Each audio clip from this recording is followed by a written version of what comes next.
There is a problem with ideology. Good morning and welcome. The problem with ideology is that it can be divorced from reality. We can imagine things that are literally not possible. And the problem with this is that everybody can do that.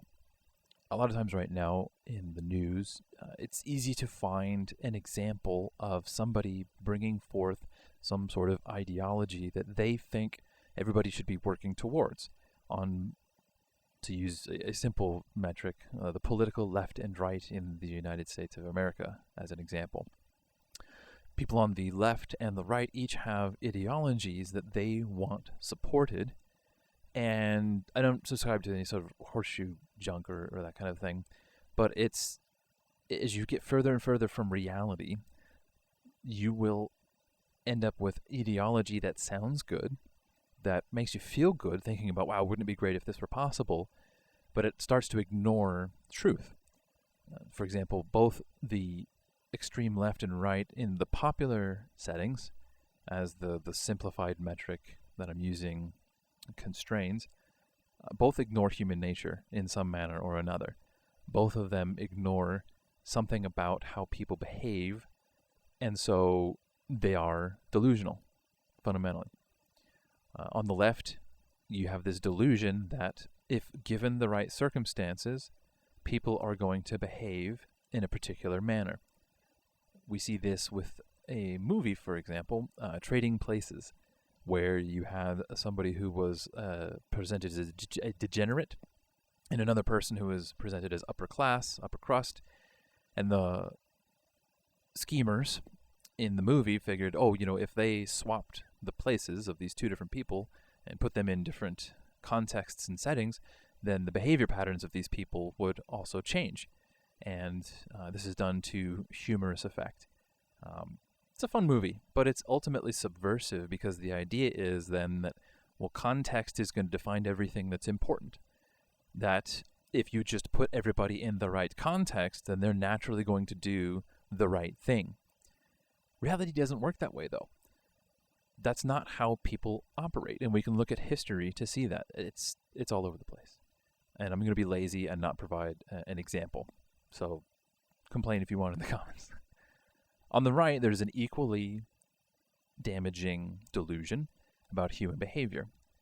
That if given the freedom to make a good choice, then people are going to make it. That if people have the freedom to do something, if the government doesn't mandate it, all that kind of thing, that if people just are able to actualize themselves instead of a system putting them in that circumstance, if they just have the freedom to go about doing it on their own, then people are going to do that as well. And again, that's ignoring human nature. It's ignoring that even when opportunity is available, people are going to not take it. The funny example I can think of this was from a movie called National Lampoon's Christmas Vacation, where one of the characters is out of a job, and it's implied that he's holding out for management. The idea being that there are jobs available for this person to go and work, but that because they hold themselves in such high regard, they're waiting out for that new opportunity to show up, the one that they really want, and in so doing, they're ignoring the existing opportunities that are in front of them. So the idea that if everybody's free to pursue opportunities, they're still going to pick the right one is equally delusional. And so we have lofty rhetoric on both the political left and political right, which, again, it's a very simplistic and crude oversimplification, but it's easy to work with for the moment. So we have people on both the left and the right under the delusion that either you need somebody to come in and control things so that the setting and circumstances people experience are going to promote the behavior they want, or on the other side that the government is doing nothing and giving everybody the freedom or ensuring that people have the freedom to get what they want. And in each case, ignoring some aspect of human behavior where that just doesn't work. It's not how things actually play out. And it's not to say that there's a solution in the middle either that's going to try and counterbalance these things, but just that each side at its extremes in the popular venue, in the news and all that kind of stuff, they're not based in reality. They're touting an ideology. And what makes this difficult is that only one side right now is really able to act on trying to bring their ideology about. Because the right, they kind of already had it. There was already freedom in place. There was already the opportunity and ability to achieve a lot of the things that they wanted to. And so their position is now more defensive. It's the quote-unquote left that is trying to change the system in order to provide the safety nets, the system-based protections in order to achieve the results that they want. So they're entirely on the offense.